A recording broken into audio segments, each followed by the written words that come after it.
This week on Arts Insight, Cabaret's original MC. He changed everything and wanted to use someone else as the MC.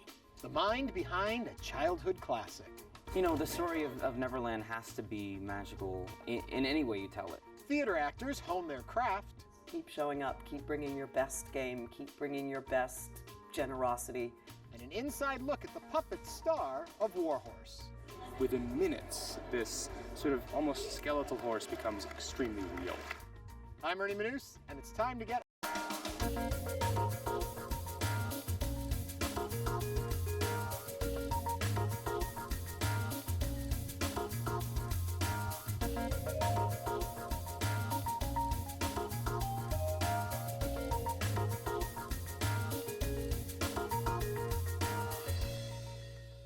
Welcome to Arts Insight. Today, we're all about the theater. So what better place to be than Houston's free and open to the public theater space in Herman Park, Miller Outdoor Theater. In a moment, we'll find out all they have in store for us this summer.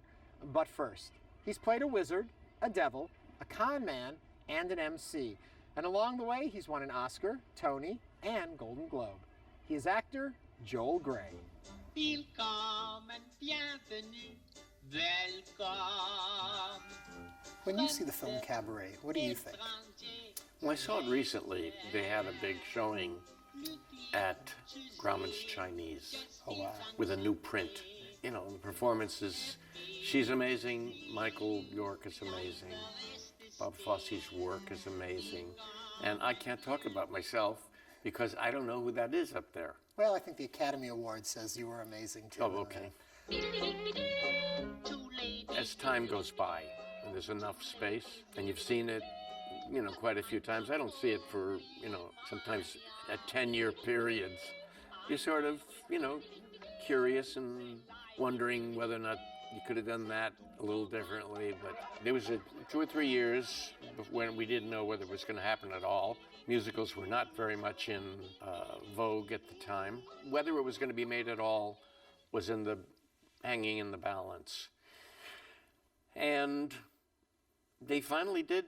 Somebody believed in it.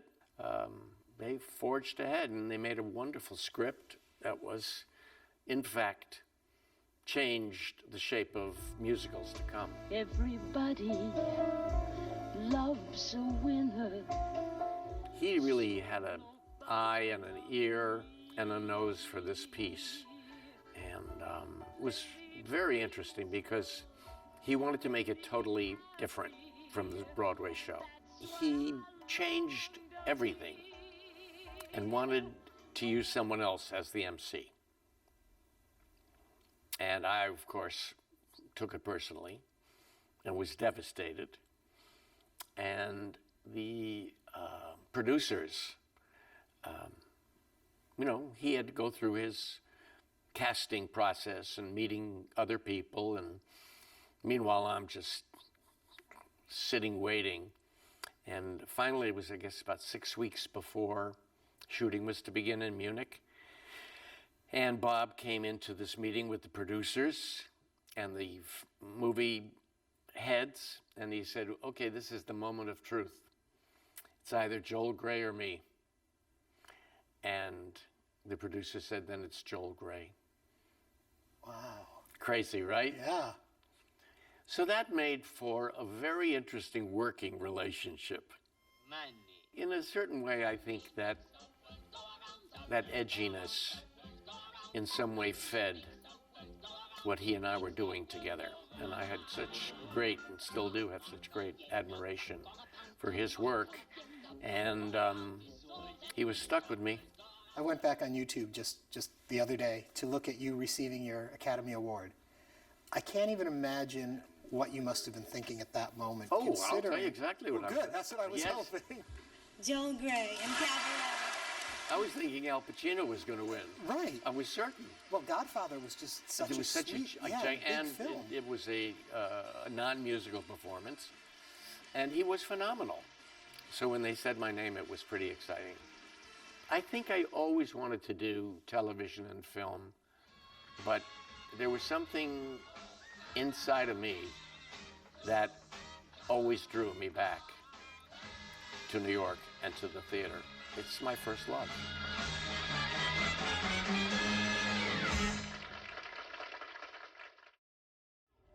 Joel Grey continues to act on film, TV, and stage, and continues to tour the country.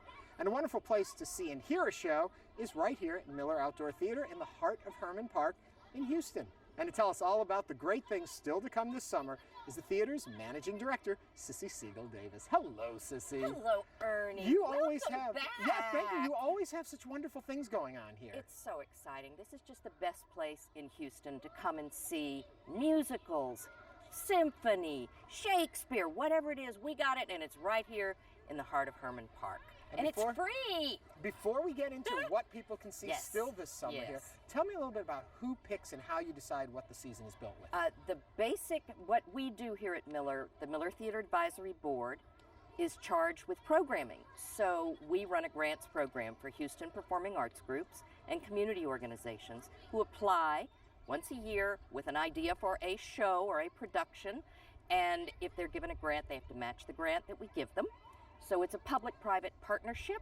And then in addition, we will bring in some other touring productions, concerts, different things to just sort of round out the offerings here at Miller. We want to make sure that every base is covered. Truly gives us the best of the best. The best of the best, the best of the best. So speaking of the best of the best, what are some of your favorites still to come? First up next is Theater Under the Stars with Smokey Joe's Cafe. That is the music of Lieber and Stoller, rock and roll's finest, and it sort of celebrates 40 of their biggest hits. So it's a fun, upbeat, dancing, singing extravaganza. Tuts has the name Theater Under the Stars.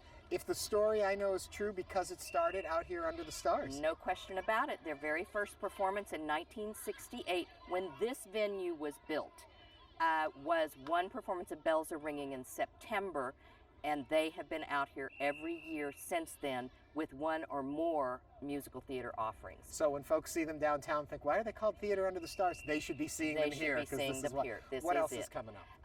Right after that, we've got the Shakespeare Festival, and Shakespeare is celebrating 41 years of bringing Shakespeare to the people at Miller Outdoor Theater. They'll be having Macbeth and The Merchant of Venice. And most importantly, you see people out here who might never otherwise be exposed to the beautiful language of Shakespeare. Kids of all ages, from, we say from 3 to 93, people just loving it. We have a lot of folks who come out here for Shakespeare and like to sit on the lawn.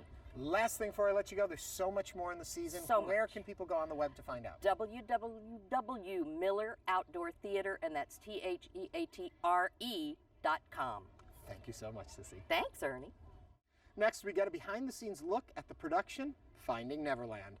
It retells the story of Scottish playwright J.M. Barrie, the brilliant man behind the childhood classic, Peter Pan.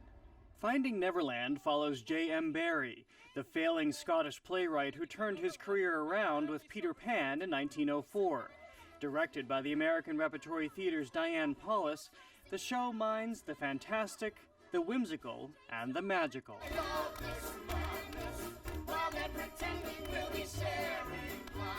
The story of Neverland has to be magical in any way you tell it. Like if you're telling the story of Peter Pan or the creation of Peter Pan, I mean, there's so many intrinsic magical elements to the story that you have to bring those to the table and bring them to life. Broadway and television star Jeremy Jordan plays J.M. Barrie, whom we meet in early 20th century England as a struggling playwright. Jordan says it's a role unlike any he's done before.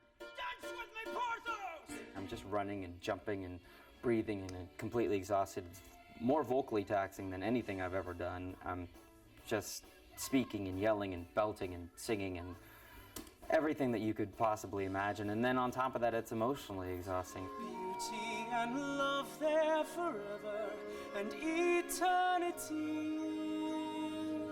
Barrie produced Peter Pan after meeting the recently widowed Sylvia Davies and her 4 boys, the eventual inspiration behind the Lost Boys of Neverland. Barrie and the family became fast friends, and the world became their playground as they reveled in their own imagination. When you look, tell me, what do you see? Is it real? Is it fiction? Only make believe. They sort of forced him to turn his whole outlook on writing the world upside down in a great way, and he was able to take risks and go places that he probably never was able to go because he had sort of suppressed that child inside of him for so long. As Jordan knows, the power of imagination is also a crucial skill for an actor.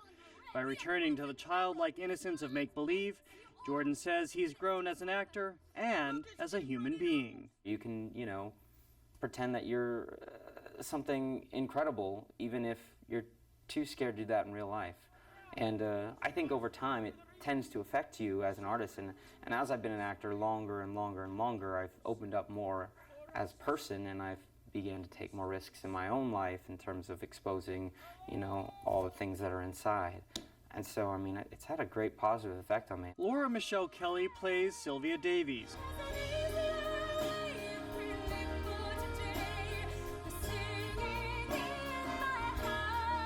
She benefited as much from Barry as he did from the family. Playing with Barry and the children provided a welcome distraction for Davies, who had recently lost her husband to cancer and needed an escape. She's got 4 children, and she's lost her husband in a horrific way. And when we meet her, she's holding it together frantically for the boys. And it's been a bit of time, but there's still pain there. But remember what you promised me, that we would stand together, that we'd get through this together, yes? And she meets a man who makes her children laugh, which opens up the door to new possibilities in her life again. But with a little imagination, like a trip up the Amazon River with Teddy Roosevelt, Look out! It's a waterfall! her troubles started to melt away.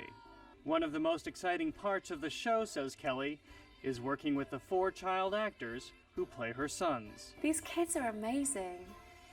I'm always astounded with what they can do. And they're all younger than I was when I started. And they're geniuses, and they're teaching me so much. And with these young actors leading the way, the possibilities on stage seem endless. But there's more to the show than just imagination and fun, says Kelly. It reminds us that a little play goes a long way. I think the best way to deal with tragedy is to get in touch with your inner child. And I think it's a good lesson for most people to, okay, here's a door, and here's how you can get back there. Like you really don't care.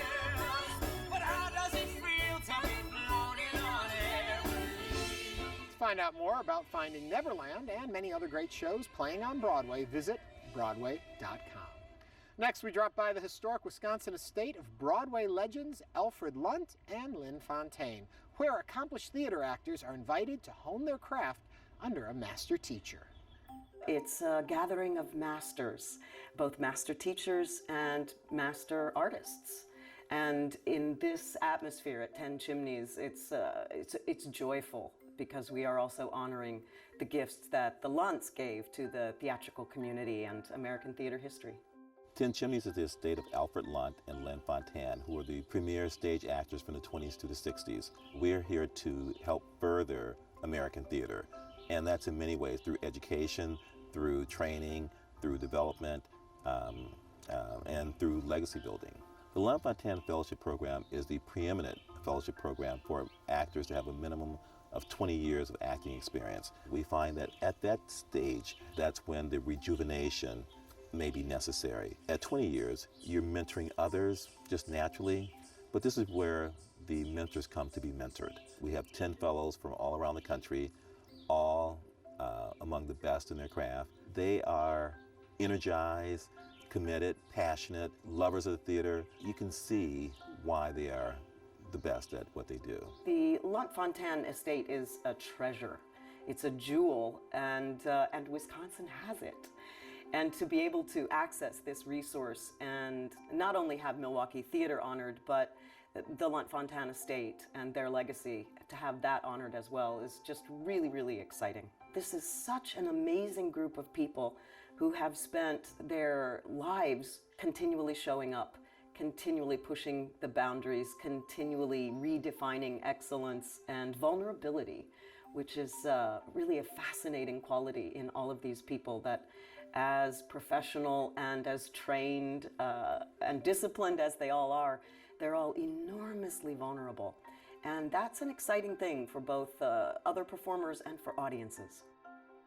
The masterclass teacher really has to be someone that is respected by the acting community. So you couldn't have someone that may have had a great role, but only have a few years of experience. So typically the masterclass teacher has been in the business for 30 plus years. But in addition to that, have a commitment to American theater. I'm here for a week to run a master class with 10 wonderful actors from around the country. And we're here to sort of rejuvenate ourselves and rediscover why we're doing what we're doing. These are people who have, like myself, reached a point in life where they've done a lot and accomplished a lot, and we are all sort of collectively looking back and looking forward at our careers and at our work. My job in the class is, I think, to just facilitate that and use whatever experience I have to shed any insights I may have on their careers and their work. My deal this week was, I thought, since we're at 10 Chimneys, that we should work on things that in some way are connected to the Luntz. So I thought, what if we used that guest list as our template and said, let's look at anything written by or performed in people who were friends of the Luntz and came to 10 Chimneys. So I call it Chimney Pieces. You could also call it 6 Degrees of 10 Chimneys. So part of this week is getting to know each other and getting to see what parts fit well and what scenes work best. And I think the general idea will be we'll use the first part of the week to just play and explore as much as we can. And then as it gets towards the end of the week, we'll start narrowing down our choices to scenes that we can maybe dig deeper into for the rest of the time here. He is so amazingly generous and gentle, and yet just a fascinating scholarly mind that he's able to look at the shape of the scene and say, think about this one moment or think about this one phrase and allow that to help you get to the truth of this situation. And that kind of an eye is really very rare. And that kind of gentleness and respect as a director is also extremely rare. So it's really fun to be in the room with someone who has not only that kind of intelligence, but that kind of gentle approach. David is a very warm person, he's just very natural in terms of his connections with people. So he has offered them not only the wisdom that he has, but he has also provided them with some good guidance and support and sharing of experiences. I started out in the theater doing Broadway and off-Broadway. I was doing Shakespeare in the Park. I was doing new plays. I did a lot of work in regional theater.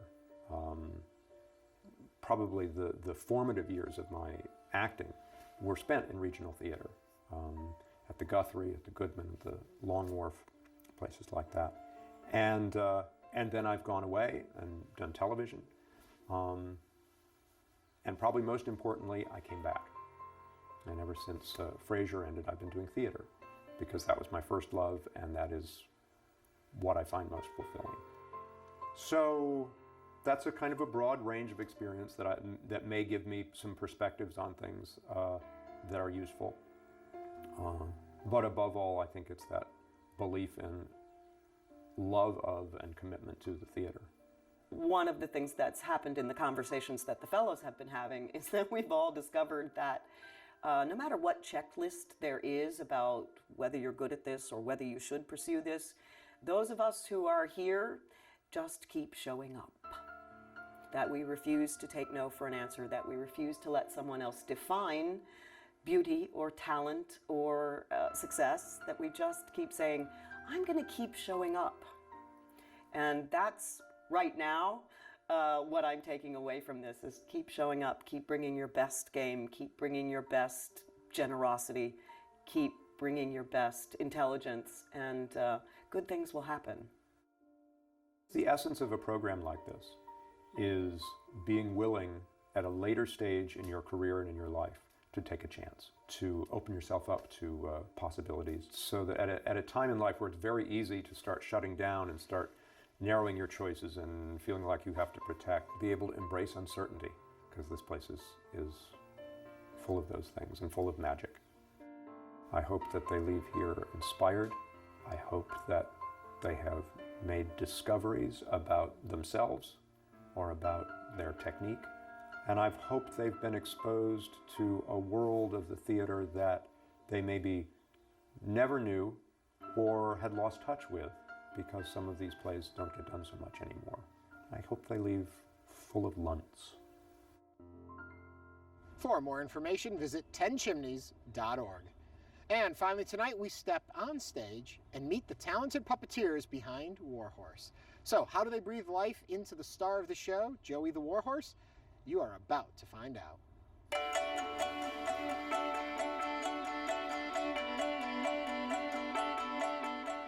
We inspire so many people. We tear up. We're all saps for theater, and that's why we're here. And we love it. The magic works for us every single time, as it does for our patrons.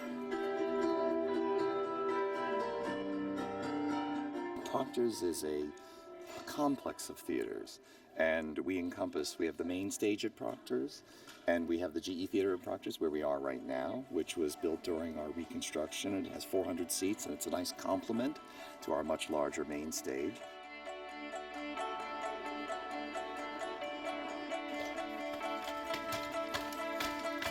Warhorse was a wonderful surprise for us because it wasn't top of mind in the Broadway community with your average Broadway crowd. It wasn't singing and dancing and beautiful girls and handsome guys. The message of Warhorse, it's unstoppable. It's been a terrific sales success, and we're very proud of the community to embrace a show that's not just your average Broadway show.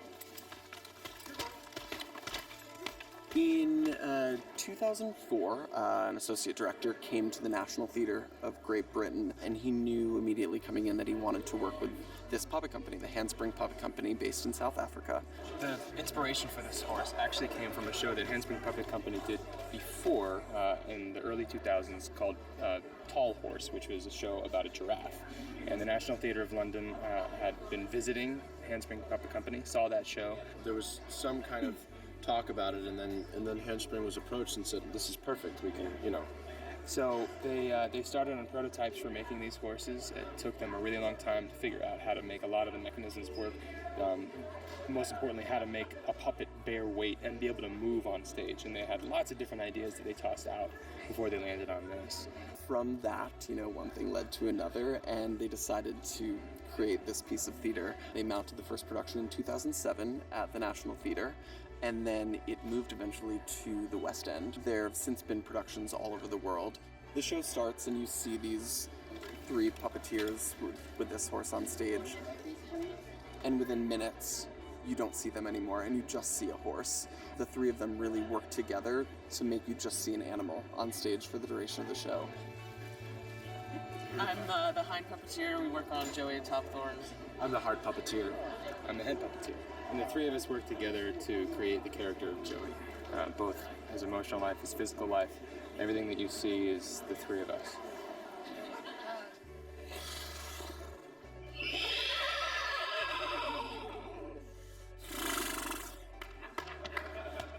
When you look at the horse, it's not intended to look like a living horse. There's no horse skin on it. It's not supposed to be, oh wow, that looks, you can't even see the puppeteers. But because of the natural materials and because of the suspension of disbelief, which we hope to make easy for you, you completely forget about that. And within minutes, this sort of almost skeletal horse becomes extremely real. When I first started out in terms of working on the puppet technically, my entire focus and my awareness was all about how do I make these legs move like a horse's front legs move, and so then I was basically just entirely focused on that, and as my awareness began to get larger and larger, the scope of my awareness, so that I was less worried about how the legs are, and more worried now about what I'm being asked from my teammates and what I'm being offered from my teammates. And then as that becomes second nature, then all of a sudden you're able to react together while doing what you need to do, while listening to what you're getting from either your heart or whatever you're getting it from. And then also taking your impulses off of whoever's talking to this horse or whoever's stimulating this horse. Suddenly, you just know what your teammates want without them saying anything to you. And we don't talk to each other in the show, but Patrick can lean forward and push me just the slightest amount, and that's enough to know he wants to move forward, and it's really exciting. The biggest compliment is when people say that we disappeared, and I do really take that to heart. When Joey comes out for his big bow at the end and we get a huge cheer, I mean, we know that's for us, and we're really proud to be a part of that. And the other thing I think that I'm really proud of is that this is a show that I think really stands for why live theater is still relevant. It's an experience you can't have anywhere else. I would love for an audience to take away a very personal experience where they formed a relationship with a character who went on a journey that saw a conflict in a way in which they've never seen it portrayed before. We deeply believe in this art form, and especially mixing, of course, Joey with it and the message with animals and horses, and there's so many horse people in the region. So this is just a perfect coming together, and we hope that as many people as possible can come out and share it with us. For more on Warhorse, visit broadway.org. And that brings us to the end of another edition of Arts Insight. Join us next week as we continue to introduce you to the art and artists that enrich our lives, both in Houston and across the country. For all of us here at Houston Public Media, I'm Ernie Manous. Thanks for watching, and have a great week.